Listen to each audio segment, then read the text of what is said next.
Introducing the 3-part options course with Hans Albrecht. Get access for free by scanning this QR code or clicking on the link in the description. Welcome back. Again, I know everyone's worried about how the market is going to react over this tariff news. And obviously, we have gap down, but I'm not too in the worry that the market is actually gonna get sold off. Obviously, I have explained that we are in a topping pattern, but maybe we're not done yet.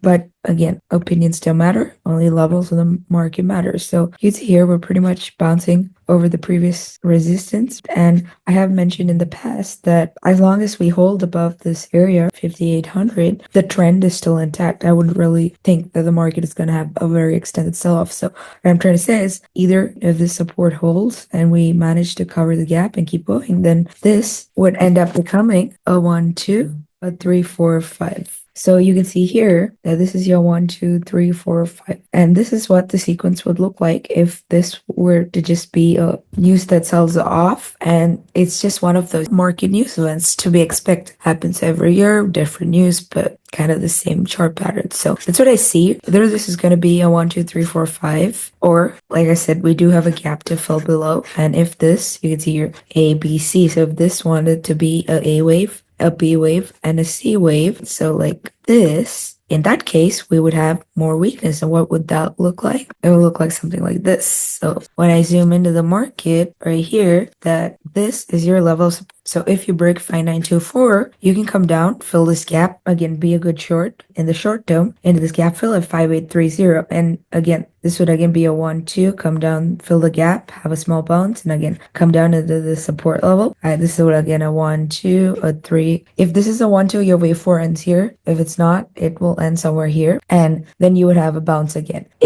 Again, this would be where the trend would reverse. You go to the weekly chart, I have stressed about how we are at the top of the channel. So, which means that we're at risk in the market. So that's the reason if we do end up breaking that red level here at 5,700, you can see here that level would also be the bottom of this channel. And that means this entire trend all the way from 2022 would be broken. In that case, we would have a small bounce again at the support, but that would just be an oversold bounce. And then you would have an extremely large sell-off. So you need to be careful about that. Though I am bullish, I'm well aware of all the risks that are prior in the market. So you got to trade it level to level. And so that's how I would kind of trade this market. So if we stay above 5985, we will go up to fill 6040. And if we break below 5942, we will come down to trade 5854. So those are my levels on SPX. And on QQQ, again, we are bouncing off the bottom of this channel. Like I said, we could have a little bit more weakness, like in SPX, or if this is a 1, 2, 3, 4, 5, as long as the bottom of this channel holds, then as I've mentioned, as long as we don't push to the top of this channel, I'm not really trend or swing bearish. The market, I do think that news like this will occur, and when it does, the dip will get bought. So that's my thing, is buy a little bit of time if you're buying the dip. But again, if I had to give you a level where I'd turn bearish on the Qs, I'd say 470. You break 470 and I see a bunch more weakness. Otherwise, we could get bought up to the top of the channel. And wicks, you can see here, we have gapped up, but we've not broken. I've shown you how this 21 level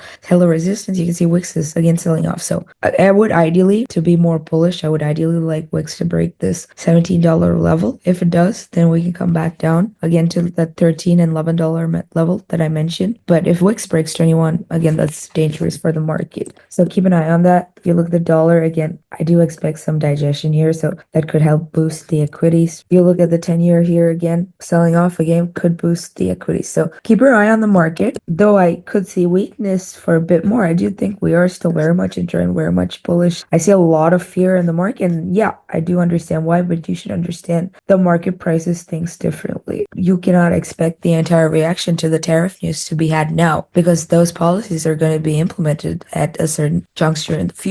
So you got to just trade price action and try to cut out news as much as possible and trade level to level. So yeah, that's what I have on QQQ. And last but not least, let's look at IWM. And you can see here, again, we've all pretty much, the yields are selling off. So the dip on IWM is pretty much covered. But as I've mentioned, we are still in no man's land. Till we get over that 228 level, it's not bullish. Till you get below 210, it's not bearish. So I don't really want to deal with IWM right now. We can look at some of the FANG stocks like Apple, and you can see that we pretty much gapped down. So again, this area becomes very important because you can see this is the channel from Apple all the way from 2012, and this is the channel from 2020. And every time we've tried to break out, we have come back to the bottom of this channel. So again, if Apple doesn't get supported, I would say in the 220, this is your chop, right? You can see for the most of half of this year, we have kind of been sideways on Apple. So as long as we stay sideways, this is still okay. And let's wait and see, right? Either this is going to be a head and shoulders that will either come down into 181, or as I've shown you on the rest of the market, if Apple also is in a wave 2, then it will likely lead the market into that next wave higher. So yeah, that's what I have for Apple. LLY, I know, got stopped out last time, and it's still sideways in the structure. So you can see here, as long as we stay in the box choppy, you break that 800, 790 level, then you will have selling. I'm still bearish. It needs to stay below that 830, 840 level to continue lower. Otherwise, it could get bought up. Keep an eye on that. We look at oil. You can see we pretty much came back down to the bottom of this channel. You go to the weekly chart. You go to the weekly chart, you'll be able to see that we pretty much had a breakdown, but we are on a support level. So oil could have a little bit of a reflexive bounce. And if you look at Bitcoin, you can see this is actually holding pretty well. So I think Coin, MSCR, all the stocks will probably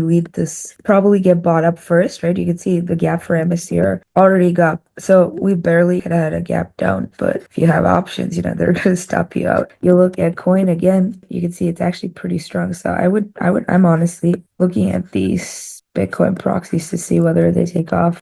Some of you may be worried about Tesla, but you see you're still holding support. The dip also is getting bought up. You go to the chart of Tesla, you can see we're doing pretty well. So I would say if you break 372, then you probably retest 300 on Tesla. Otherwise, we're probably still headed to the upside on Tesla. That's all I have for this week. I hope you have a great day. Join Chase to trade with Rithika and other experts. Subscribe to LaDuc Trading YouTube channel for more Wolf's weekly wave list videos and other content.